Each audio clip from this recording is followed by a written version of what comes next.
La deuxième phase de l'ouverture, c'est une phase contrôlée. Dès le début, la priorité du gouvernement a été tout le temps la sécurité sanitaire de la population. Donc aujourd'hui, ça a porté ses fruits. Maurice est Covid-free. Depuis le 26 avril, on n'a pas de cas dans la population.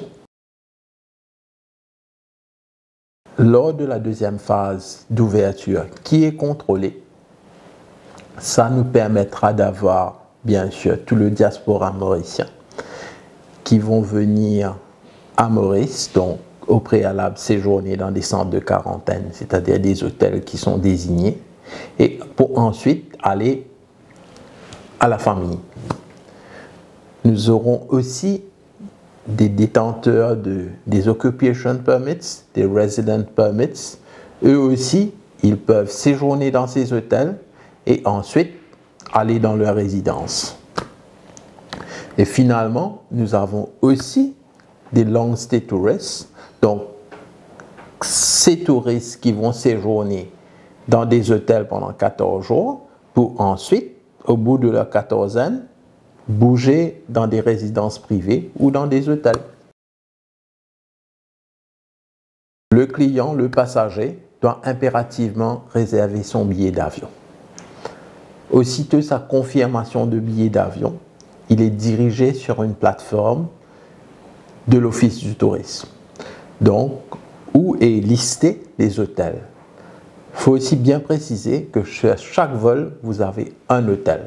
Un 3 étoiles, un 4 étoiles et quelques 5 étoiles qui se sont enregistrés, qui ont agréé à un exercice d'appel d'offres qui a été fait par le ministère du Tourisme.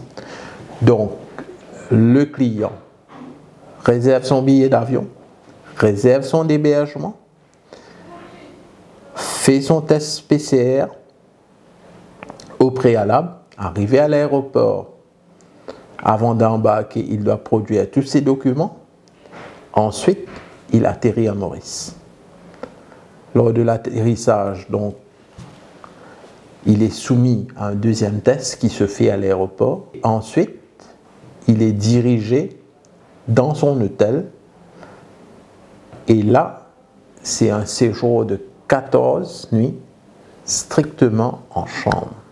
Les repas sont servis, donc sont servis en chambre. Il n'y a pas de service de nettoyage. Et il est retesté au 7e ou au 8e jour. Donc, s'il est toujours négatif, il séjourne toujours dans l'hôtel. Et au bout de ces 14 jours, il est soumis à un 3e test. S'il est négatif, il part, donc il quitte l'hôtel. Par contre, s'il est positif pendant le séjour, là, il est admis directement à l'IND. On s'est basé beaucoup sur les prix pendant l'exercice de rapatriement qu'on a fait. Donc, au fait, pour les 3 étoiles, donc le prix est de 35 000 roupies. Donc, c'est un séjour de 14 nuits, incluant l'hébergement et aussi la nourriture, donc les 3 repas.